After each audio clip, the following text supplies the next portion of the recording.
اعوذ باللہ من الشیطان الرجیم بسم اللہ الرحمن الرحیم الحمد للہ رب العالمین الرحمن الرحیم مالک یوم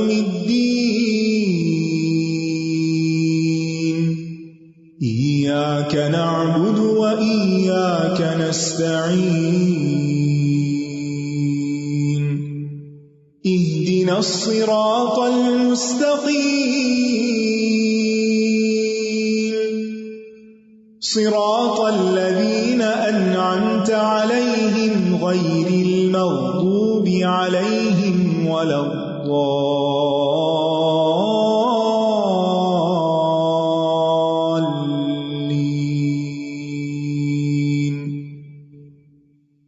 السلام علیکم ورحمۃ اللہ وبرکاتہ۔ وعلیکم السلام ورحمۃ اللہ وبرکاتہ۔ کیا حال ہے آپ کا؟ الحمدللہ۔ آپ کا روزہ اچھا گزرا؟ سردی کی وجہ سے بھوک تو نہیں لگ رہی؟ الحمدللہ۔ تو کل ہم نماز کے بارے میں بات کر رہے تھے اور فرائض کی ادائیگی کے بارے میں کہ انسان جب اپنے فرائض ادا کرتا ہے تو اس سے اللہ سبحانہ تعالیٰ کا قرب حاصل ہوتا ہے، اور جب انسان فرائض کے علاوہ نوافل کا اہتمام بھی کرتا ہے تو اس سے انسان کو اللہ تعالیٰ کی محبت ملتی ہے، جیسا کہ قرآن مجید میں بھی آتا ہے قُلْ إِن كُنتُمْ تُحِبُّونَ اللَّهَ فَاتَّبِعُونِي يُحْبِبْكُمُ اللَّهُ وَيَغْفِرْ لَكُمْ ذُنُوبَكُمْ۔ کہہ دیجئے اگر تم اللہ سے محبت کرتے ہو تو پھر اس محبت کا ثبوت کیسے دو گے؟ عمل سے۔ عمل اس کی گواہی دے گا کہ واقعی تم اللہ سے محبت کرتے ہو یا نہیں۔ یہاں ایک اور کانسیپٹ بھی واضح کرتی جاؤں کہ اسلام میں یعنی قرآن و سنت میں جتنی بھی آیات یا احادیث آئی ہیں ان سب میں اللہ سبحانہ تعالیٰ سے محبت کی بات کی گئی ہے، عشق کی نہیں۔ عشق جو ہے یہ عام طور پر انسان انسانوں سے کرتے ہیں، ٹھیک ہے؟ تو اللہ اور اس کے رسول صلی اللہ علیہ وسلم سے محبت کی جاتی ہے۔ ان دونوں میں تھوڑا سا فرق بھی ہے اگر ان کی ڈیپتھ میں آپ جائیں۔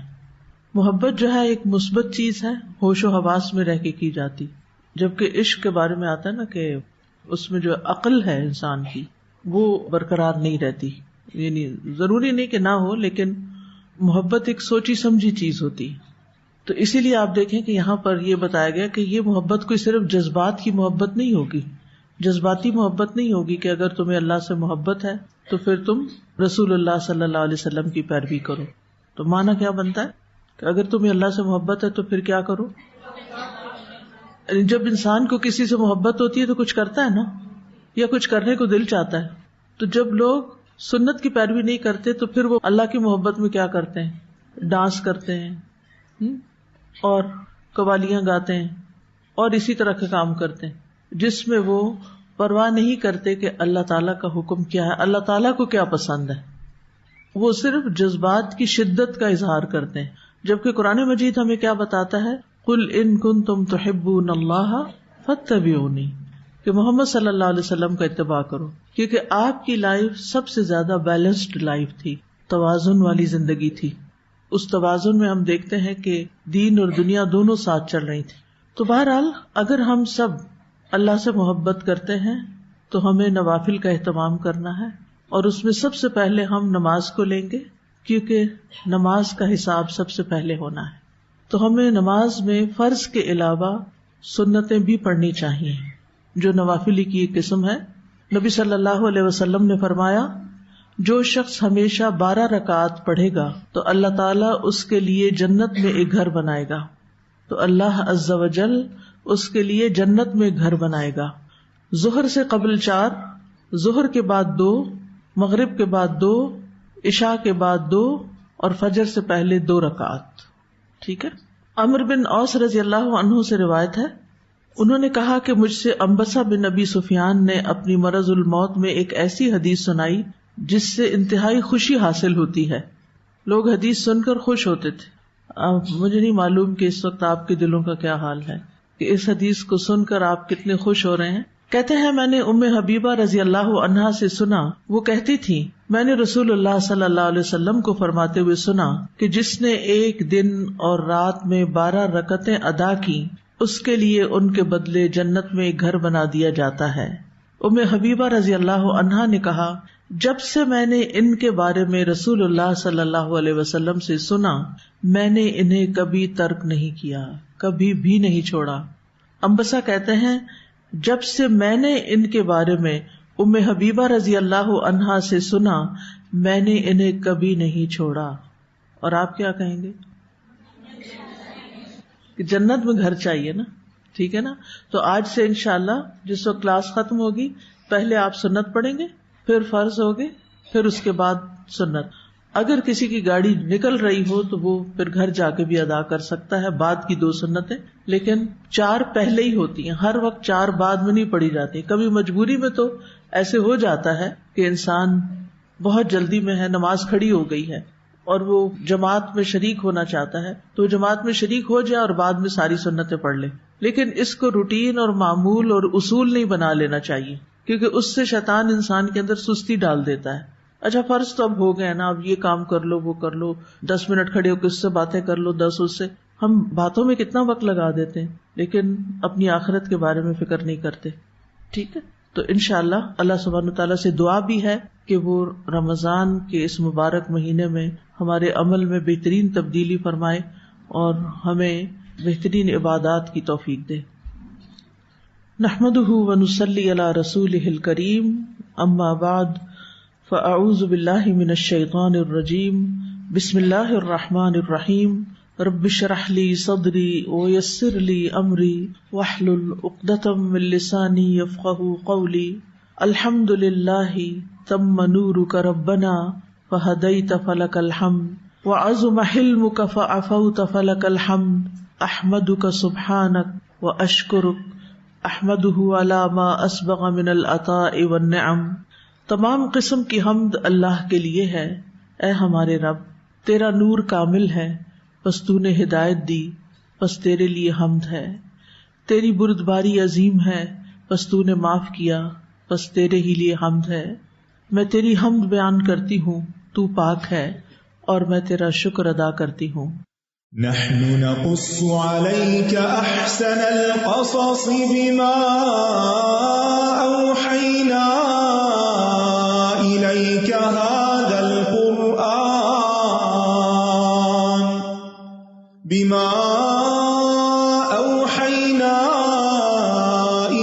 هذا القرآن وإن كنت من قبله لمن الغافلين۔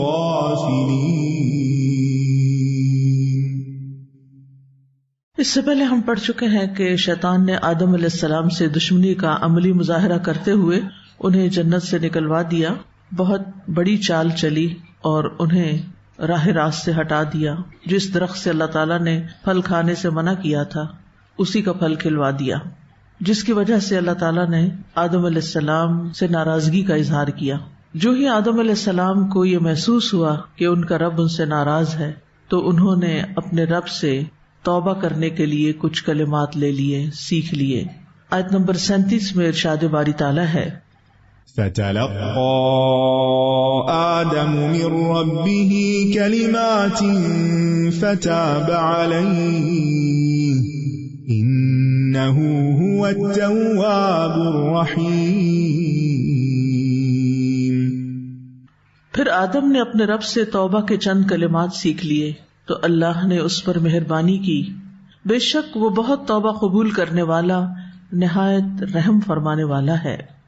جب آدم علیہ السلام نے جنت سے نیچے اترنے کا حکم سنا تو بے چین ہو گئے، بے تاب ہو گئے، اپنی غلطی کا اعتراف کر لیا تو اللہ تعالیٰ نے ان کو توبہ کے کلمات سکھا دیے، اور جب دونوں نے ان کلمات کے ذریعے اپنی کوتاہی کا اعتراف کر لیا اور اللہ تعالیٰ سے بخشش طلب کی تو اللہ تعالیٰ نے دونوں کی توبہ قبول کر لی اور دونوں کو اپنی رحمت سے معاف فرما دیا۔ مگر زمین پر آنے میں اور بھی بہت سی حکمتیں اور مصلحت تھیں، اور فرشتوں اور جنات کے درمیان ایک نئی نوع انسانی کا وجود میں آنا بھی تھا اور انہیں شرعی احکامات کا مکلف بنانا بھی مقصود تھا۔ اور ان مقاصد کا ذکر آدم علیہ السلام کی تخلیق سے پہلے ہی کر دیا گیا تھا کہ انی جاعل فی الارض خلیفہ. اس لیے خطا معاف کرنے کے بعد بھی زمین پر اترنے کا جو حکم تھا وہ منسوخ نہیں ہوا، یعنی وہ تو آنا ہی آنا تھا کیونکہ آپ پیدا ہی زمین کے لیے ہوئے تھے. تو انہیں بطور امتحان زمین پر اتار دیا گیا اور زمین پر آنے سے پہلے ہی ایک امتحان سے گزارا گیا اور عملی طور پر یہ بتا دیا گیا کہ شیطان تمہارا دشمن ہے، اگر تم اس کی بات مانو گے تو پھر جنت میں نہیں جا سکو گے. جنت اطاعت گزاروں کا گھر ہے، فرما برداروں کا، عبادت گزاروں کا، متقین کا، محسنین کا، توابین کا. تو فرمایا فتلقى آدم من ربه کلمات. تلقی عربی زبان میں ملاقات کرنے کے لیے استعمال ہوتا ہے. اسی طرح کوئی چیز لینا اور قبول کرنا. جب آپ کسی سے ملاقات کرتے ہیں، کسی کو ویلکم کرتے ہیں، تو ایک طرح سے اس کو قبول کر رہے ہوتے ہیں، لے رہے ہوتے ہیں. یعنی آدم علیہ السلام نے اپنے رب سے کچھ کلمات اخذ کیے، پھر اس کے مطابق دعا کی تو اللہ تعالیٰ نے ان کی دعا کو قبول کر لیا. اور تلقی میں چونکہ ملاقات کا معنی بھی ہے تو اس لیے تلقی کے معنی میں یہ بھی آتا ہے کہ اکرام اور مسرت یعنی خوشی کے ساتھ کسی کا استقبال کرنا. قرآن مجید میں آتا ہے وَتَتَلَقَّاهُمُ الْمَلَائِكَةُ، فرشتے ان کا استقبال کریں گے یعنی خوشی سے.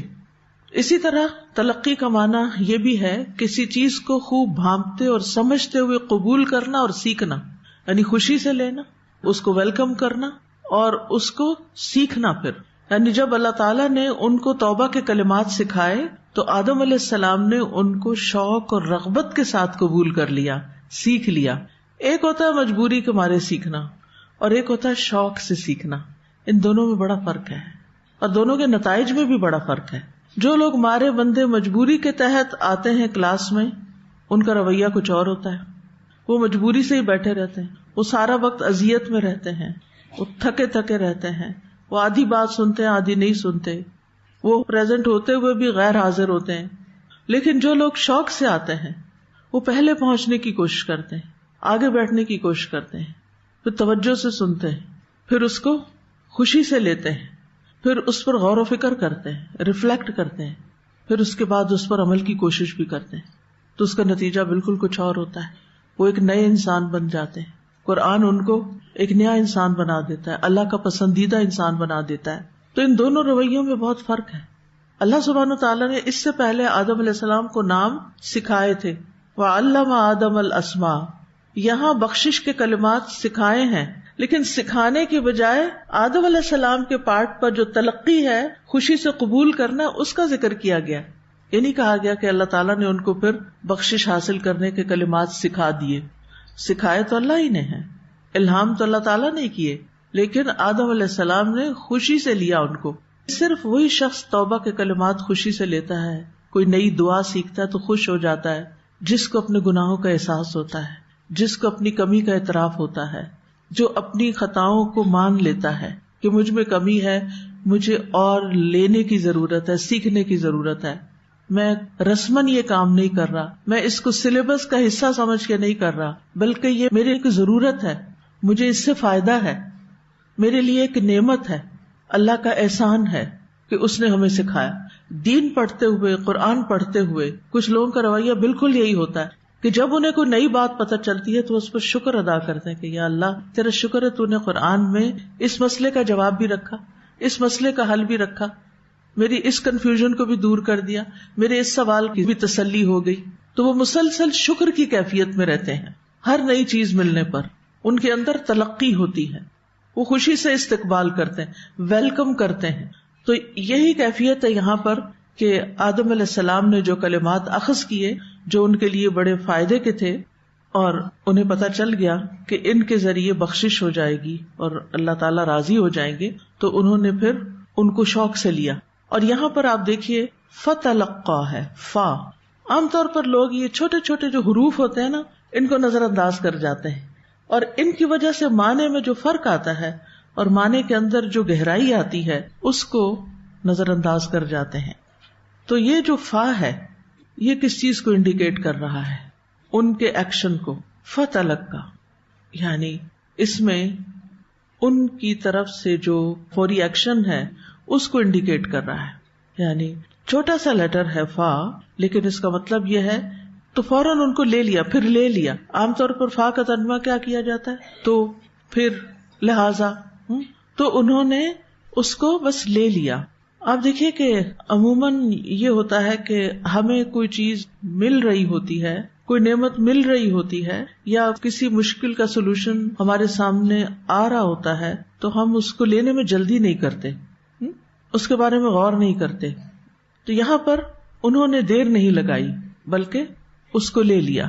فَتَلَقَّى آدَمُ مِن رَبِّهِ كَلِمَاتٍ، یعنی فوراً ہی معافی مانگی اور بخشش کی دعا شروع کر دی. یہ کلمات کیا تھے؟ ربنا ظلمنا انفسنا وان لم تغفر لنا وترحمنا لنکونن من الخاسرین. اے ہمارے رب، ہم نے اپنی جانوں پر ظلم کیا، اگر تو نے ہمیں بخشا نہیں اور ہم پر رحم نہیں کیا تو یقیناً ہم ضرور خسارہ پا جائیں گے.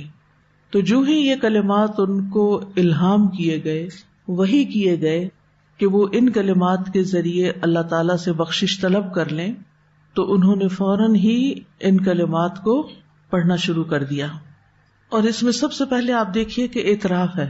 قالا ربنا ظلمنا انفسنا، دونوں بولے، یعنی آدم اور حوا دونوں کے اندر یہ اعتراف تھا کہ ہم نے آپ کے حکم کی مخالفت کر کے اپنی جانوں کو نقصان پہنچایا ہے، اپنے اوپر ظلم کیا ہے.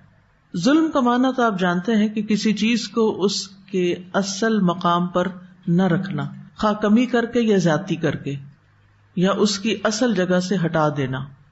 یعنی دو چیزیں آ رہی ہیں نا، ایک تو کسی چیز کو اس کے اصل مقام پر نہ رکھنا، دوسرا یہ کہ اس کو اس کی اصل جگہ سے ہٹا دینا. مثلاً ایک شخص اپنی جگہ پر بیٹھا ہوا ہے اور وہ اس کا حق ہے کہ وہ وہاں بیٹھے، لیکن کوئی آتا ہے اور وہاں سے اٹھا دیتا ہے. اور بعض اوقات کسی کے لیے ایک مخصوص جگہ ہوتی ہے بیٹھنے کی، اور اس کو وہاں بٹھانے کی بجائے کہیں اور بٹھا دیا جاتا ہے. تو یہ دونوں چیزیں جو ہیں یہ ظلم میں آ جاتی ہیں. ایک ظلم وہ ہوتا ہے جو انسان اللہ تعالیٰ کے ساتھ کرتا ہے، یعنی اس کی شان، اس کے مقام میں، کہ اس کے ساتھ شرک کرتا ہے، کسی اور کو اس کے برابر لا کھڑا کرتا ہے جبکہ وہ اس کی جگہ نہیں ہے. تو ان الشرک لظلم عظیم. دوسری قسم کا ظلم وہ ہے جو انسان پہ کرتا ہے، جس کے بارے میں سورۃ شورى میں آتا ہے وَجَزَاءُ سَيِّئَةٍ سَيِّئَةٌ مِثْلُهَا فَمَنْ عَفَا وَأَصْلَحَ فَأَجْرُهُ عَلَى اللَّهِ إِنَّهُ لَا يُحِبُّ الظَّالِمِينَ. اور برائی کا بدلہ تو اسی طرح کی برائی ہے، مگر جو درگزر کرے اور معاملے کو درست کر لے تو اس کا بدلہ اللہ کے ذمہ ہے، اس میں شک نہیں کہ وہ ظلم کرنے والوں کو پسند نہیں کرتا. تو اس آیت میں ظالمین سے اسی قسم کے لوگ مراد ہیں جو انسانوں پہ کرتے ہیں. تیسری قسم کا ظلم وہ ہے جو انسان خود اپنی جان پہ کرتا ہے. فَمِنْهُمْ ظَالِمٌ لِنَفْسِهِ. تو یہاں پر آدم علیہ السلام نے جس ظلم کی طرف اشارہ کیا وہ کون سی قسم ہے؟ تیسری قسم ہے کہ ہم نے اپنی جانوں پر ظلم کیا، اپنے اوپر ظلم کیا. پھر اسی طرح حد سے بڑھ جانے کو بھی ظلم کہا جاتا ہے. کبیرہ اور صغیرہ گناہوں کے لیے بھی ظلم کا لفظ استعمال ہوتا ہے. رسول اللہ صلی اللہ علیہ وسلم نے فرمایا کہ ظلم کی 3 اقسام ہیں. اللہ ایک ظلم کو کسی صورت نہیں چھوڑے گا، ایک ظلم کو بخش دے گا، ایک ظلم کو معاف نہیں کرے گا. جس ظلم کو معاف نہیں کیا جائے گا وہ تو شرک ہے جسے اللہ معاف نہیں کرے گا. جس ظلم کو بخش دیا جائے گا وہ بندے اور اس کے رب کے مابین کیا ہوا ظلم ہے. اور آدم علیہ السلام کا اعتراف کہ ہم نے ظلم کیا وہ اسی کیٹیگری سے تعلق رکھتا ہے کہ انہوں نے اللہ تعالیٰ کے حکم کی مخالفت کی تھی. اور وہ ظلم جس کو چھوڑا نہیں جائے گا وہ بندوں کا آپس میں ایک دوسرے پہ کیا ہوا ظلم ہے. تو اللہ تعالیٰ ہر صورت مظلوموں کو ظالموں سے قصاص دلوائے گا قیامت کے دن. اس لیے دنیا میں ہی ایک دوسرے سے سوری کر لینی چاہیے، معافی تلافی کر لینی چاہیے کہ کل قیامت کو کوئی شخص اٹھ کے ہمارا گریبان نہ پکڑ لے، کیونکہ جب تک پھر وہ بندہ معاف نہیں کرے گا اللہ تعالیٰ بھی اس کو معاف نہیں کریں گے. تو بندوں کے حقوق بڑے اہم ہوتے ہیں. بندوں کے ساتھ زیادتی کر کے ہم اپنا دل تو ٹھنڈا کر لیتے ہیں لیکن پھر اپنا اعمال نامہ بھی سیاہ کرتے ہیں، اپنے اوپر ہی دراصل ظلم کر رہے ہوتے ہیں. تو کہ دوسرے لفظوں میں کسی پہ ظلم کرنا کیا ہے؟ دراصل اپنے آپ پر ظلم کرنا ہے. تو آدم علیہ السلام نے مغفرت بھی طلب کی اور رحمت بھی طلب کی. ٹھیک ہے. وَإِن لَّمْ تَغْفِرْ لَنَا وَتَرْحَمْنَا، اگر تو نے ہمارے سابقہ گناہ معاف نہ کیے، ہمیں بخشش نہیں عطا کی، اور ہماری توبہ کو قبول نہیں کیا، رحم نہیں فرمایا، تو ہم ظالموں میں سے ہو جائیں. لَنَكُونَنَّ مِنَ الظَّالِمِينَ. مغفرت کا معنی ہوتا ہے تکلیف دور کرنا، ڈھانپ دینا، اور رحمت کا مطلب ہے خیرات و برکات اتارنا. یہ ابن تیمیہ نے اس کی تفسیر کی ہے. یہاں مغفرت کو رحمت پر مقدم کیا گیا ہے، کیونکہ جب تک مغفرت نہ ہو رحمت کا حصول ممکن نہیں. پہلے بخشش ہوگی پھر رحمت آئے گی. جس کو اللہ تعالیٰ بخش دے گا اسی پہ رحم فرمائے گا. تو لَنَكُونَنَّ مِنَ الْخَاسِرِينَ یعنی ہم ان لوگوں میں سے ہو جائیں گے جنہوں نے دنیا اور آخرت میں اپنی جانوں کو خسارے میں ڈال دیا. اس آیت کی تفسیر میں ابن عباس کہتے ہیں فَتَلَقَّى آدَمُ مِن رَبِّهِ کلمات. وہ کہتے ہیں کہ آدم علیہ السلام نے کہا اے ہمارے رب، کیا تو نے مجھے اپنے ہاتھ سے پیدا نہیں کیا؟ یعنی جب وہ دعا مانگ رہے تھے وہ کلمات کیا تھے؟ یعنی وہ کلمات قرآن میں تو آئے نا ربنا ظلمنا انفسنا، لیکن اس کے علاوہ بھی ان کے دل کی کچھ باتیں تھی جس کی تفسیر ابن عباس نے کی ہے. انہوں نے کہا کہ اے رب، کیا تو نے مجھے اپنے ہاتھ سے پیدا نہیں کیا؟ اللہ تعالیٰ نے فرمایا کیوں نہیں. آدم علیہ السلام نے عرض کیا کیا تو نے میرے اندر اپنی روح نہیں پھونکی؟ اللہ تعالیٰ نے فرمایا کیوں نہیں. آدم علیہ السلام نے کہا اے میرے رب، کیا تو نے مجھے اپنی جنت میں نہیں بسایا؟ اللہ تعالیٰ نے فرمایا کیوں نہیں. آدم علیہ السلام نے کہا کیا تیری رحمت تیرے غضب پر سبقت نہیں لے گئی؟ اللہ تعالیٰ نے فرمایا کیوں نہیں. آدم علیہ السلام نے کہا اگر میں توبہ کر لوں اور اپنی اصلاح کر لوں تو کیا مجھے اپنی جنت میں تو واپس لوٹا دے گا؟ اللہ تعالیٰ نے فرمایا ہاں کیوں نہیں. تو ابن عباس نے کہا اس قول فَتَلَقَّى آدَمُ مِن رَبِّهِ کلمات سے یہی مراد ہے، یعنی یہ باتیں انہوں نے اپنے رب سے کی اور پھر اس کے بعد وہ الفاظ ادا کیے ربنا ظلمنا انفسنا وَإِن لَّمْ تَغْفِرْ لَنَا وَتَرْحَمْنَا لَنَكُونَنَّ مِنَ الْخَاسِرِينَ. یہاں پر ایک اور نقطہ قابل غور ہے کہ آدم علیہ السلام کی توبہ قبول ہو جاتی ہے جب وہ اپنی غلطی کا اعتراف کرتے ہیں اور وہ توبہ بھی کرتے ہیں. آدم علیہ السلام سے ایک قصور ہوا اور ابلیس سے بھی ایک قصور ہوا، لیکن دونوں میں فرق ہے. ابلیس نے گناہ تکبر کی وجہ سے کیا تھا، انا خیر منہ، اور آدم علیہ السلام سے جو قصور ہوا تھا وہ شیطان کے بہکانے سے ہوا تھا. تو جس کی نافرمانی گناہ کی بنیاد پر ہوتی ہے، تکبر کی بنیاد پر ہوتی ہے، وہ رجوع نہیں کرتا، اور جس کی نافرمانی بھول چوک کی بنا پہ ہوتی ہے وہ رجوع کر لیتا ہے. اسی لیے اللہ تعالیٰ فرماتے ہیں انما التوبۃ علی اللہ للذین یعملون السوء بجہالۃ ثم یتوبون من قریب فاولئک یتوب اللہ علیہم وکان اللہ علیما حکیما. بے شک اللہ کے ذمہ ان لوگوں کی توبہ قبول کرنا ہے جو جہالت کی وجہ سے برائی کا ارتکاب کرتے ہیں، یعنی بھول چوک سے. جہالت کا ایک معنی کیا؟ بھول چوک. پھر جلد ہی توبہ کر لیتے ہیں. تو یہی وہ لوگ ہیں جن پر اللہ تعالیٰ مہربان ہوتا ہے، اور اللہ بہت علم والا اور بہت حکمت والا ہے.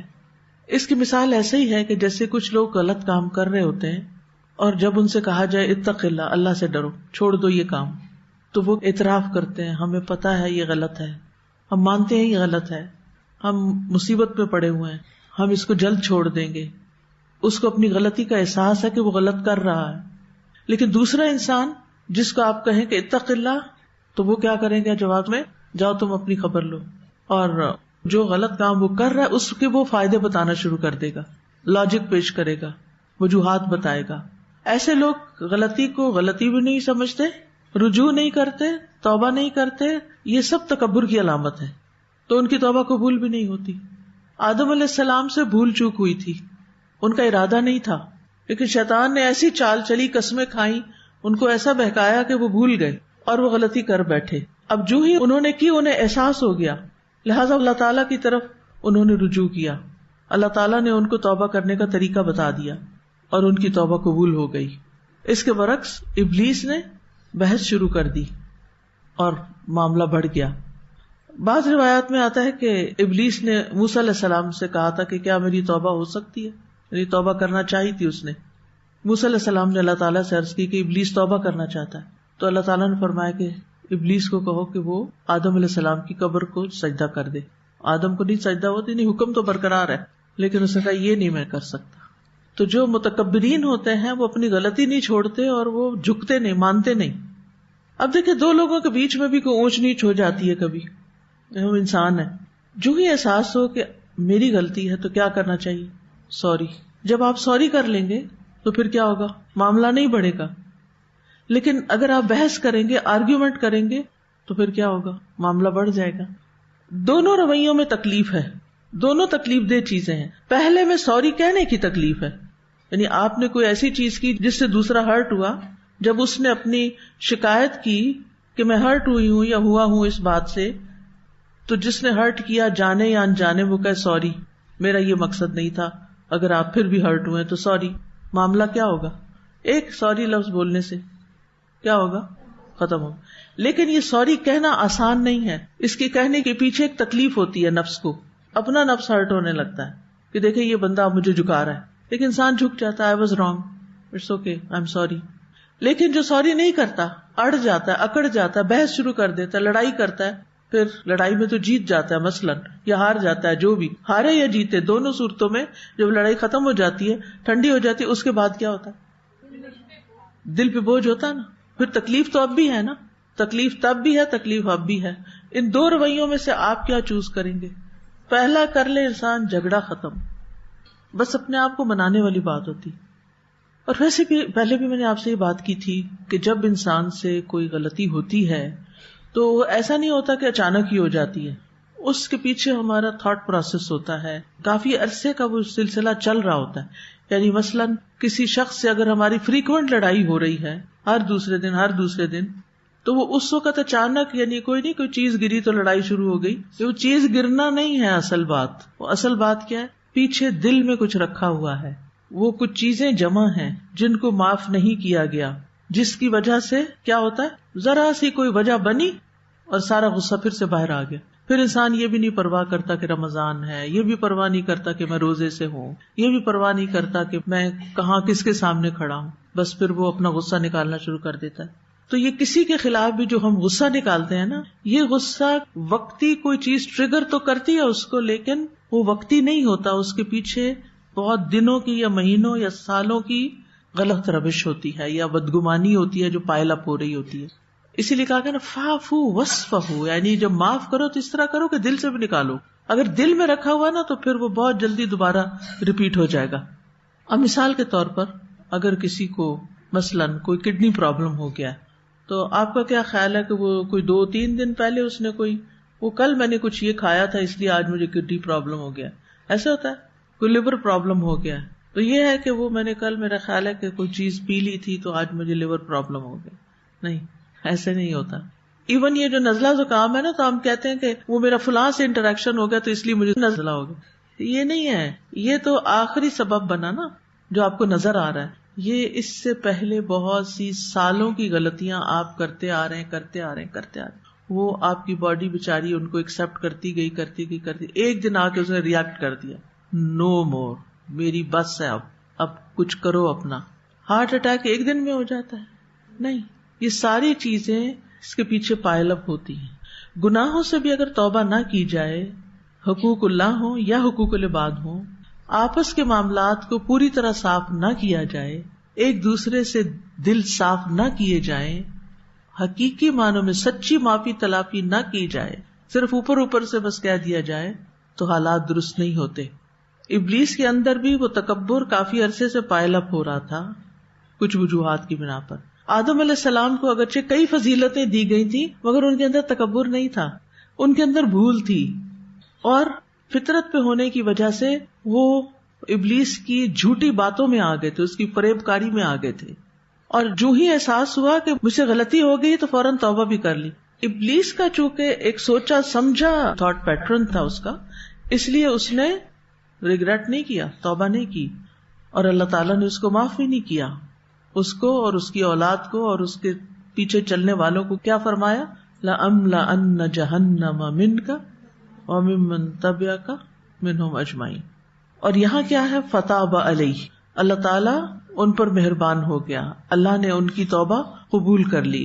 توبہ کا لفظی معنی ہوتا ہے رجوع کرنا. جب ان کے ساتھ متعدی کیا جائے تو معنی ہوتا ہے نافرمانی سے رجوع کر کے اطاعت کی طرف پلٹنا، اور جب اللہ کے ساتھ متعدی ہو تو معنی ہوتا ہے توبہ قبول کرنا. تابہ علیہ کا اسی لیے معنی کیا جاتا ہے توبہ قبول کر لی. یعنی جب بندہ نافرمانی سے توبہ کرتا ہے اور اللہ بندے پر مہربان ہوتا ہے تو اس کا معنی ہوتا ہے کہ بندے نے توبہ کی اور اللہ تعالیٰ نے توبہ قبول کر لی. جب بندے کی طرف توبہ کی نسبت ہوتی ہے تو اس کا معنی ہوتا ہے گناہ کا اقرار کرنا، اس پر شرمندہ ہونا، آئندہ نہ کرنے کا پختہ ارادہ کرنا. یعنی تاب العبد کا مطلب ہے بندہ اپنے رب کی طرف پلٹ آیا. وہ جو گناہ کر کے دور جا رہا تھا نا، اب وہ پلٹ آیا. توبہ کا کیا معنی؟ واپس آنا. اسی لیے عبد تواب وہ بندہ ہوتا ہے جو بہت زیادہ اطاعت کی طرف رجوع کرتا ہے، اواب بھی کہا جاتا ہے. اور اگر توبہ کی نسبت اللہ تعالی کی طرف ہو تو اس کا معنی ہے بندے کی طرف دوبارہ متوجہ ہو جانا، اس کی توبہ قبول کر لینا، اس کی مغفرت کی طرف توجہ فرمانا. یعنی جب اللہ سبحانہ تعالیٰ نے اس کے گناہ کی وجہ سے، یعنی کسی انسان کے گناہ کی وجہ سے اس سے منہ موڑ لیا اور بندے نے توبہ شروع کی تو اللہ سبحانہ تعالیٰ مان گئے اور اپنی توجہ پھر اس کی طرف کر لی.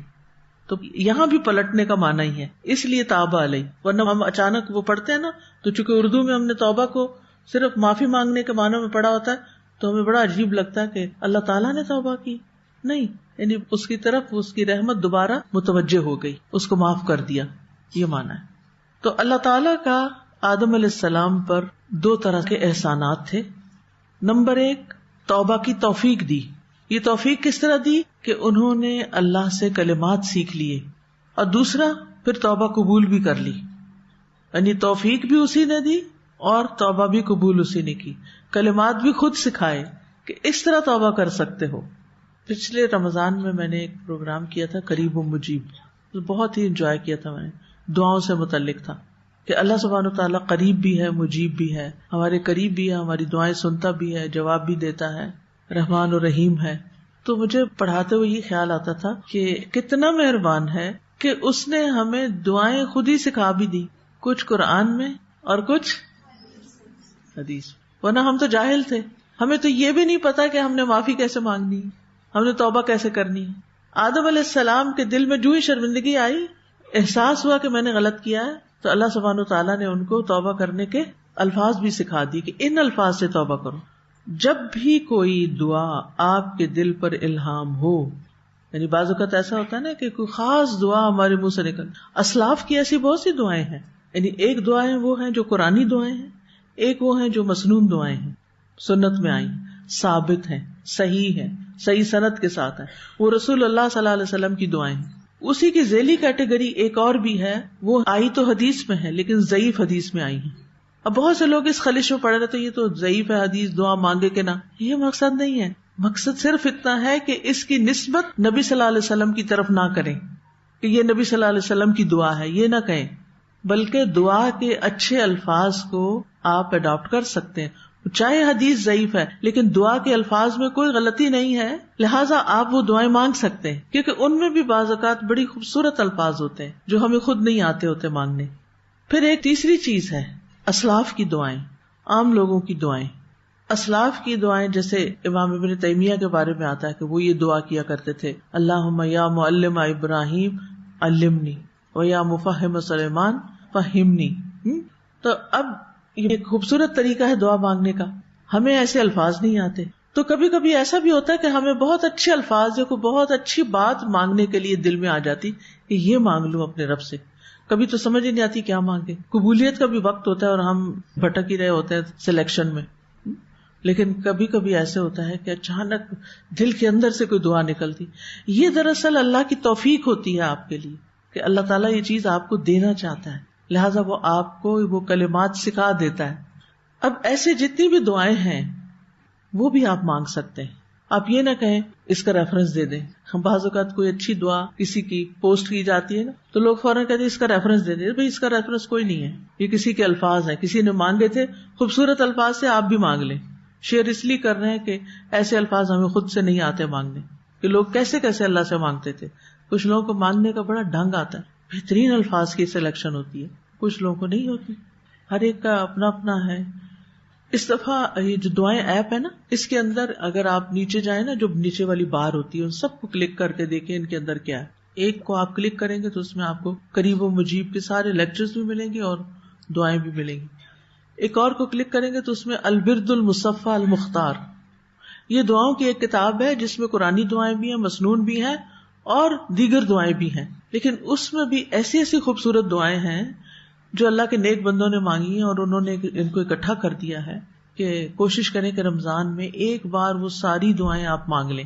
یعنی اگر آپ اس کو کلک کر لیتے ہیں نا الورد المصفی المختار اور پڑھنا شروع کر دیتے ہیں، مانگنا شروع کر دیتے ہیں، تو اس کو آپ کلوز نہ کریں ایپ کو. تو جہاں آپ نے آج چھوڑا ہے کل آپ دوبارہ شروع کریں گے، وہیں سے آپ کو مل جائے گی آگے آگے آگے پورا. اور بک مارک بھی کر سکتے ہیں آپ. تو وہ دعائیں جو ہیں وہ کیسی دعائیں ہیں، کیا کہیں گے ان کو؟ اسلاف کی دعائیں یا مفید دعائیں، پسندیدہ دعائیں. کتاب کے مؤلف نے کتاب کا نام رکھا وہ الورد، ورد کہتے ہیں نا جو ورد کیا جاتا ہے، ذکر کیا جاتا ہے اللہ کا.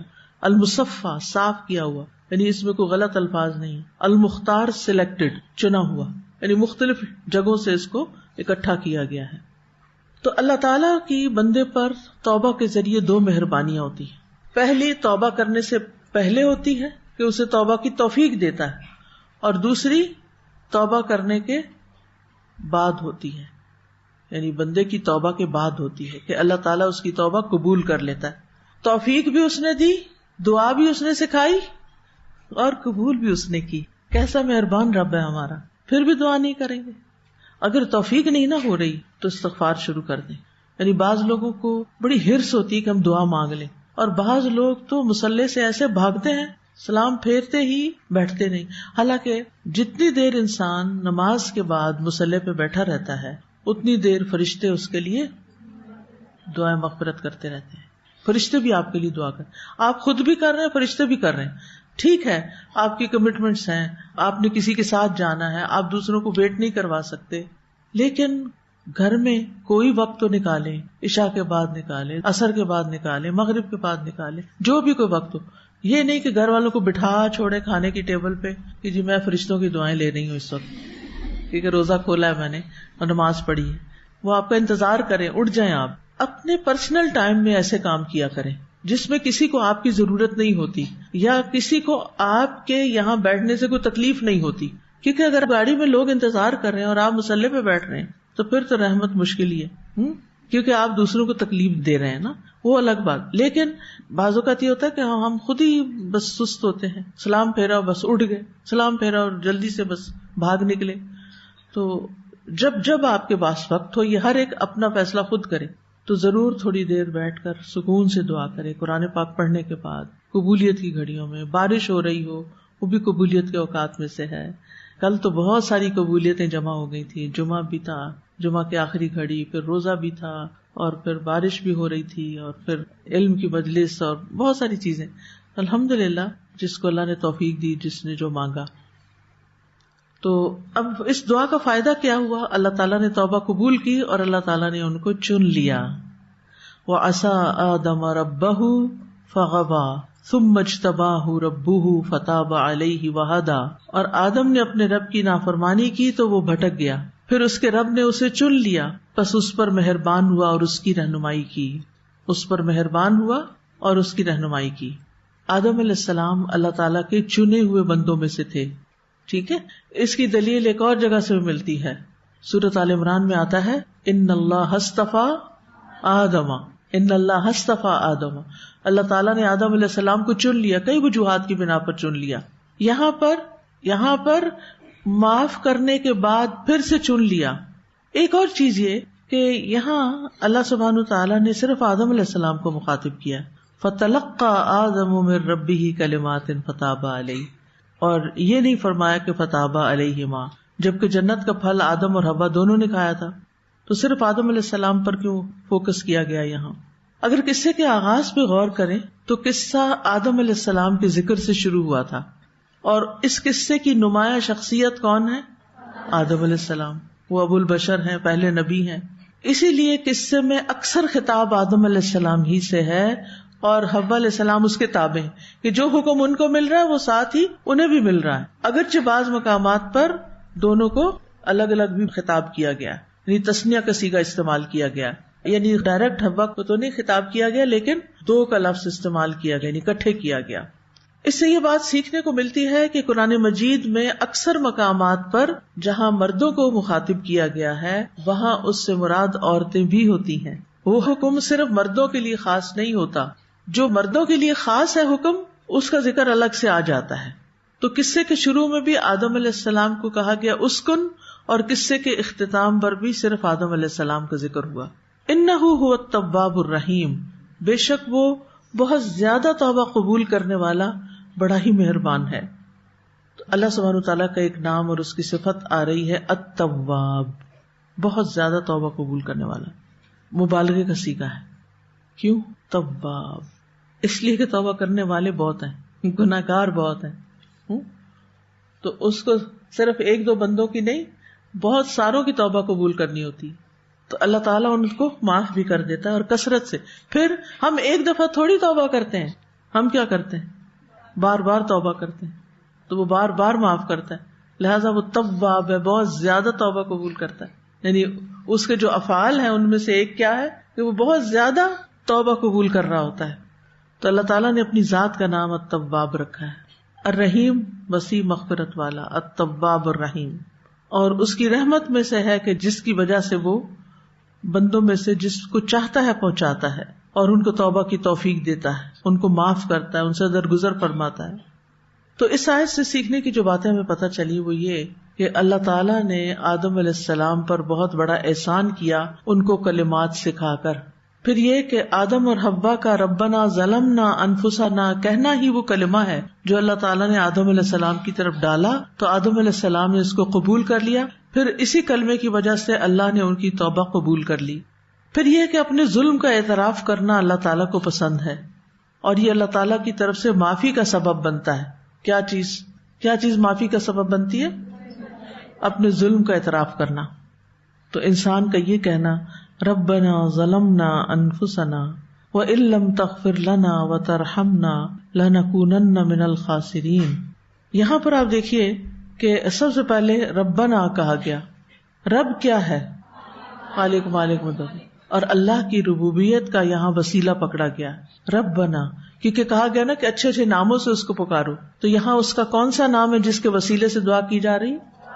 رب. ٹھیک ہے. پھر دوسرے بندے نے اپنی عاجزی والی حالت کا وسیلہ پکڑا ہے، ظلم کا اعتراف کیا ہے، ظلمنا انفسنا. تیسرے یہ کہ مالک کے سپرد کر دیا اپنا معاملہ. کیسے؟ وَإِن لَّمْ تَغْفِرْ لَنَا وَتَرْحَمْنَا لَنَكُونَنَّ مِنَ الْخَاسِرِينَ. اب آپ پر ہے، آپ چاہیں تو معاف کریں، چاہیں تو نہ کریں، اور اگر آپ نے معاف نہ کیا تو ہم تو بڑے ہی نقصان میں. تو دعا کر کے معاملہ اللہ کے حوالے کر دیا. چوتھی یہ کہ بندہ اپنی اس حالت کو بیان کر رہا ہے کہ اگر اس کو اللہ کی بخشش اور رحمت حاصل نہ ہوئی، توبہ قبول نہ ہوئی، تو پھر کیا ہوگا؟ لَنَكُونَنَّ مِنَ الْخَاسِرِينَ، ہم ضرور بضرور ہی خسارہ پانے والوں میں شامل ہو جائیں گے. اور یہاں بندے کا یعنی اس حالت کے ساتھ ایک طرح سے وسیلہ پکڑنا ہے. بندہ مضبوط ہے، اسٹرانگ ہے جب تک رب اس کے ساتھ ہے، اور بندہ انتہائی کمزور ہے جب رب اس کے ساتھ نہیں، رب اس سے ناراض ہے. اس سے سیکھنے کا کیا سبب ملتا ہے؟ اللہ تعالیٰ سے تعلق مضبوط ہو، اللہ تعالیٰ کو راضی کرنے والے کام.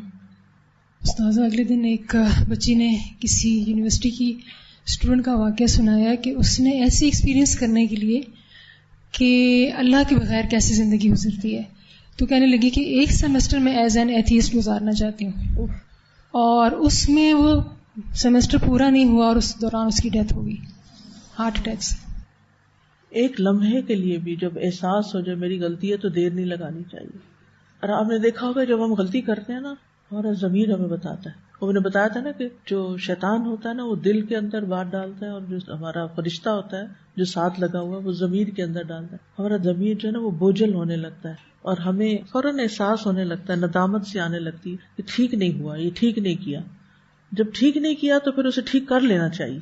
ایک منٹ کے لیے بھی دیر نہیں لگانی. جس وقت احساس ہو کہ غلطی پر ہو فوراً پلٹ جانا چاہیے. تو دعا میں اپنی کوتاہی کا اعتراف، اپنی غلطی کا اعتراف، یہ دعا کی قبولیت کے اہم ترین اسباب میں سے ہے. بعض سلف صالحین سے پوچھا گیا کہ گناہگار کو کیا دعا مانگنی چاہیے، تو انہوں نے کہا وہی دعا مانگے جو اس کے والدین نے مانگی. کون سی؟ ربنا ظلمنا انفسنا وان لم تغفر لنا وترحمنا لنکونن من الخاسرین. اور پھر آپ دیکھیں کہ ہسبینڈ وائف دونوں ہی مل کے دعا کر رہے ہیں.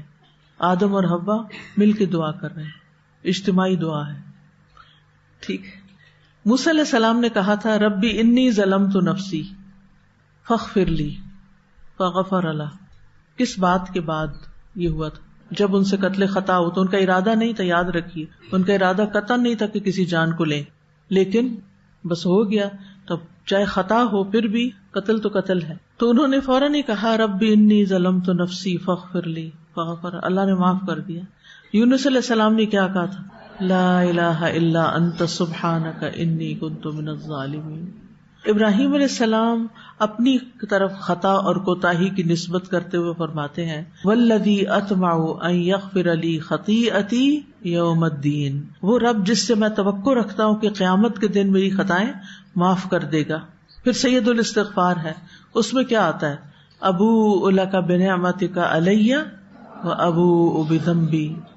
نبی صلی اللہ علیہ وسلم نے حضرت ابو بکر کو ایک دعا سکھائی تھی، اللہم انی ظلمت نفسی ظلما کثیرا ولا یغفر الذنوب الا انت فاغفر لی مغفرۃ من عندک وارحمنی انک انت الغفور الرحیم.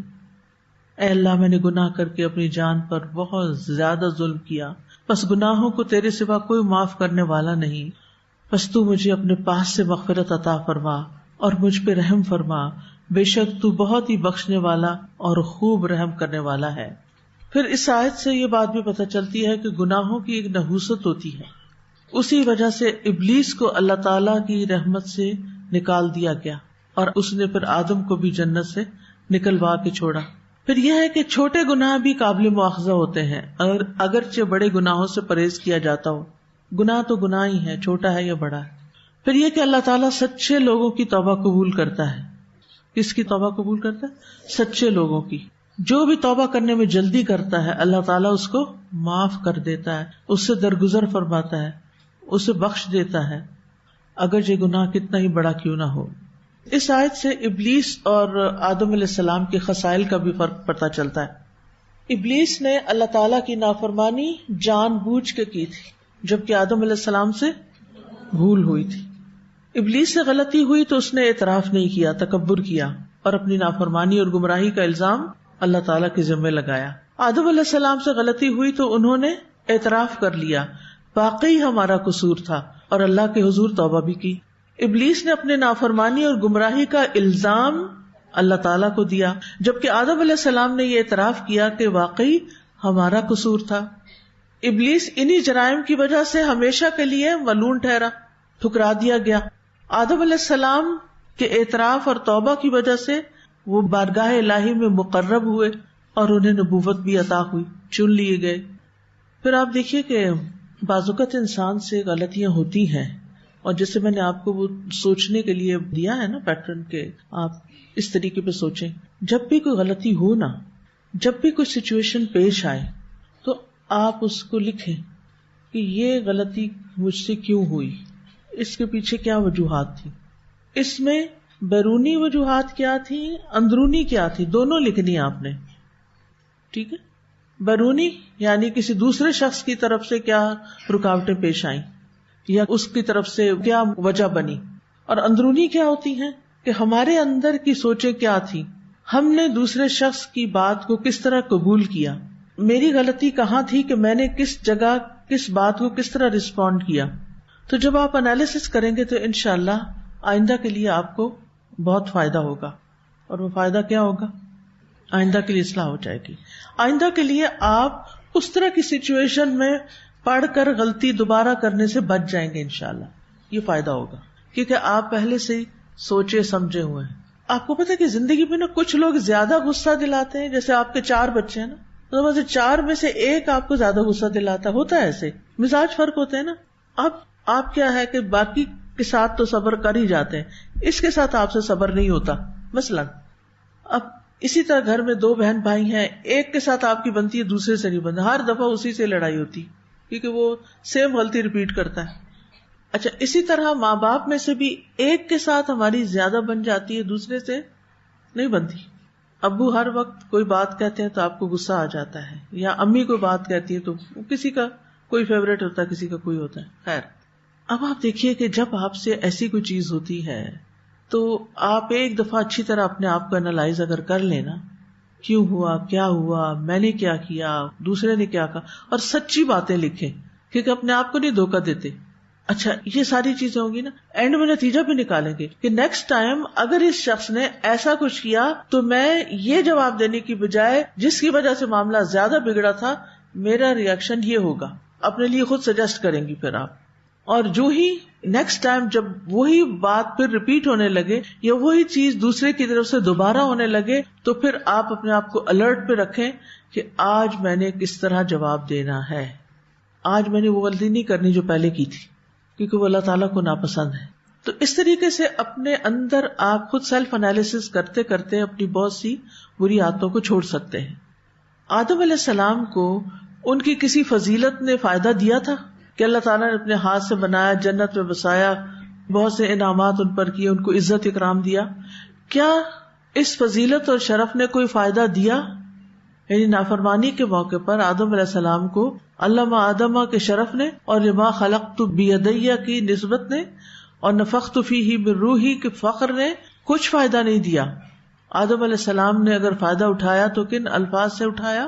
2 الفاظ سے، ربنا ظلمنا انفسنا. 3 چیز ہو گئی.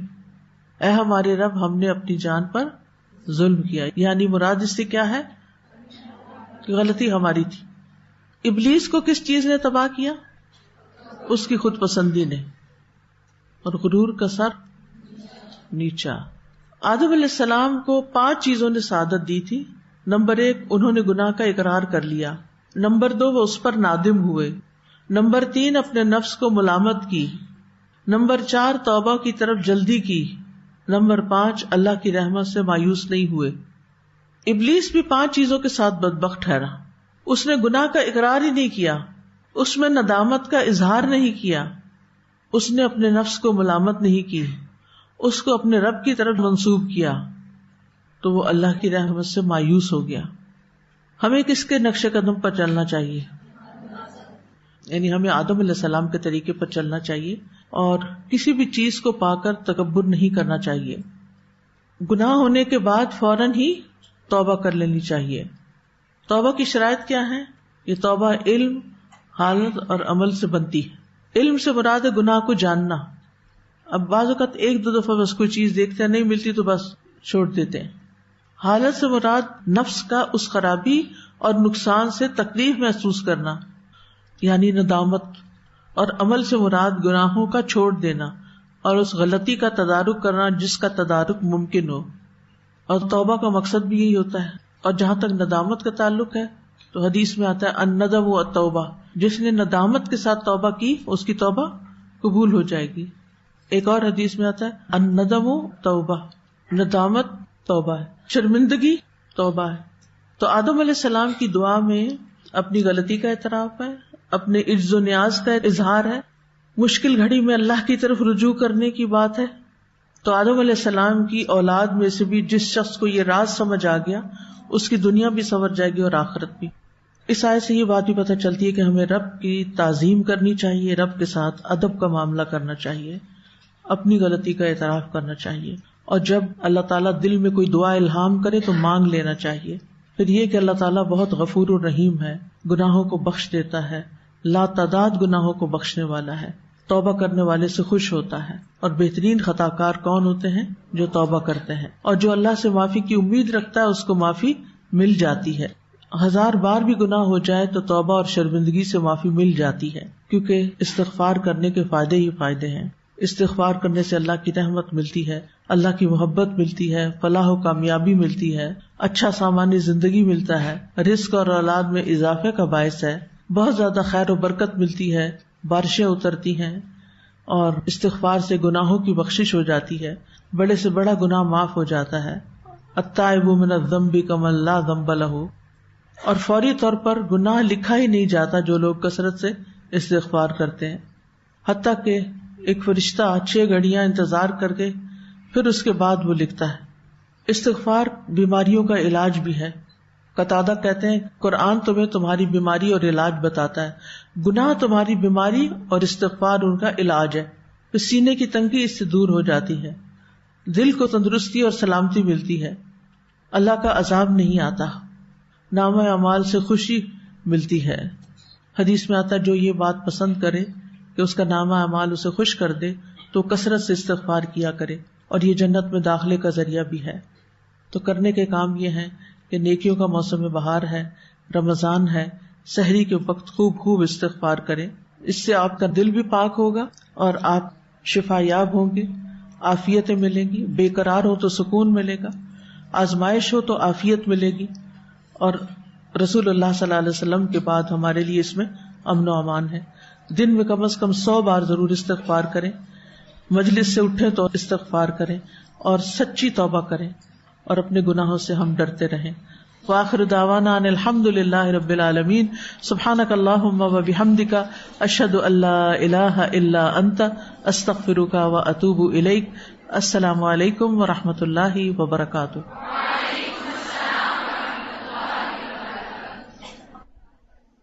نحن نقص عليك أحسن القصص بما أوحينا إليك